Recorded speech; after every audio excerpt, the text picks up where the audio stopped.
Porque nós devemos buscar conhecer a Deus, a sua palavra e a obra que Ele realizou a nosso favor através do seu Filho Jesus Cristo. Hoje, eu gostaria de compartilhar um pouquinho com você sobre esse assunto.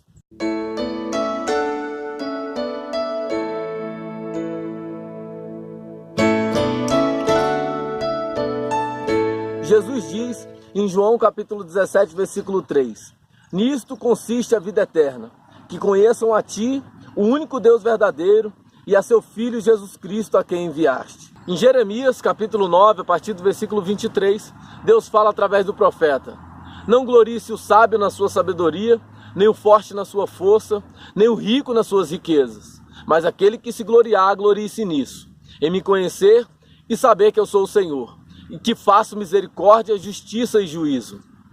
Em João capítulo 17, Jesus ele resume a vida eterna dizendo que ela se resume em que nós venhamos a conhecer a Deus. E em Jeremias capítulo 9, a palavra de Deus vai dizer que o maior motivo da nossa alegria, aquilo que nós devemos nos gloriar, não é na nossa riqueza, não é na nossa força e nem na nossa sabedoria, mas em conhecer a Deus. O conhecimento de Deus é a coisa mais importante que um homem pode obter enquanto ele estiver em vida. E hoje eu gostaria de compartilhar com vocês 2 motivos pelos quais nós devemos buscar conhecer mais a Deus. O primeiro é para que possamos valorizar as coisas que realmente são valiosas. E o segundo é para que possamos amadurecer na fé. Irmãos, o pecado na vida do homem inverteu completamente os valores. O homem passou a valorizar muito as coisas que tinham pouco valor e desvalorizar completamente as coisas que têm valor eterno. Jesus, falando sobre esse assunto, ele conta uma parábola em Mateus capítulo 13, dizendo: O reino dos céus é semelhante a um tesouro escondido no campo, o qual um homem vai lá e encontra, e ele vai e vende tudo que ele tinha e vem com alegria e compra aquele campo. Jesus estava querendo mostrar que a sua mensagem tinha um valor muito maior do que todas as coisas que esse mundo pode nos oferecer.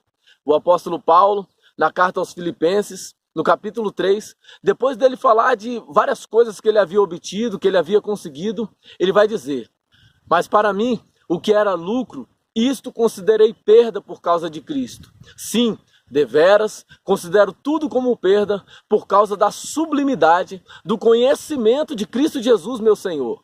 O apóstolo Paulo não estava querendo dizer que tudo aquilo que ele havia obtido não tinha valor nenhum.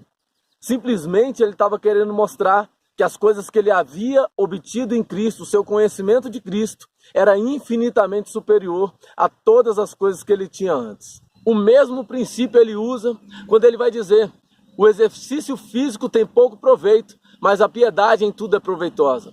O apóstolo Paulo sabia muito bem de todos os benefícios que a atividade física tinha para a nossa saúde, mas ele entendia que uma vida de conformidade com a vontade de Deus era muito mais valiosa. Irmãos, é muito importante que a gente venha a cada dia buscar o conhecimento de Deus para que nós possamos valorizar as coisas que realmente têm valor. Eu tenho o costume de contar uma parábola muito parecida com essa de Jesus, dizendo que um homem ele encontrou um tesouro em um certo lugar e ele está levando aquele tesouro para sua casa. Esse tesouro ele valia mais de 10 bilhões de reais. E no meio do caminho, um homem encontrou com ele e olhou para ele e falou: Olha, eu compro esse tesouro de você. Eu te pago 1 bilhão de reais. E ele todo feliz entregou aquele tesouro porque ele não tinha conhecimento. E muitos cristãos hoje têm agido da mesma maneira. Têm trocado as coisas de valor eterno por bens passageiros, transitórios e temporários. Só tem 2 motivos para uma pessoa fazer essa troca. Ou ela nunca conheceu a Deus, ou ela está fria espiritualmente.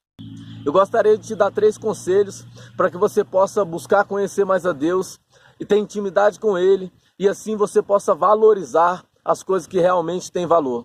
O primeiro, busque ter uma vida de oração. Conheça a Deus através da oração. O segundo, tenha uma vida de leitura da palavra. Ache tempo durante o seu dia para poder ler a Bíblia. E o terceiro, ande com pessoas que temem a Deus e que querem obedecer a Deus e viver conforme a vontade dEle. Quanto mais nós nos inclinarmos para Deus, mais nós vamos ficar maravilhados com a sua glória, com a sua beleza, mais nós vamos conhecê-lo, a sua misericórdia, a sua graça e o seu infinito amor por nós, e assim vamos ter condições de valorizar as coisas que Ele tem para nos oferecer. E o segundo motivo pelo qual nós devemos buscar conhecer mais a Deus é para que possamos amadurecer espiritualmente. Assim como na vida do ser humano, o homem nasce, cresce e chega à idade adulta, essa é a vontade de Deus para a nossa vida espiritual também. Que a gente possa nascer através da regeneração e possa amadurecer através do conhecimento de Deus e uma vida prática desse conhecimento. Olha o que a palavra diz em Efésios capítulo 4, a partir do versículo 11. Ele mesmo concedeu uns para apóstolos, outros para profetas, outros para evangelistas e outros para pastores e mestres. Para que Deus concedeu essas pessoas?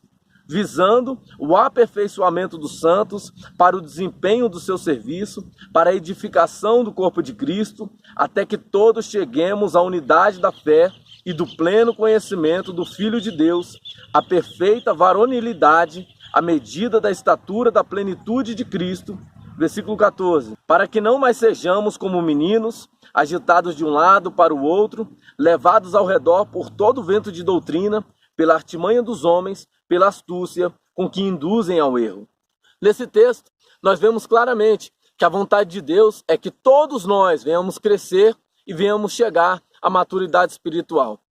Mas, infelizmente, o que nós temos visto hoje são pessoas com 10, 20, 30 anos que abraçaram a fé e ainda não cresceram. Estão atrofiadas espiritualmente. E isso é muito ruim, porque se uma pessoa está atrofiada espiritualmente, ela é impedida de dar frutos.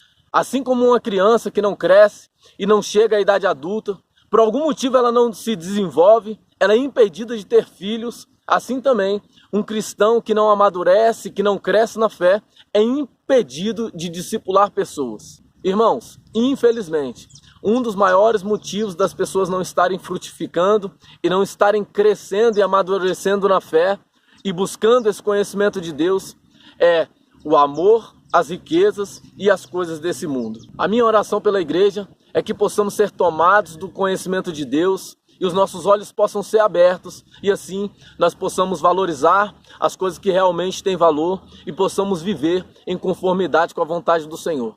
Que Deus abençoe a sua vida em nome de Jesus.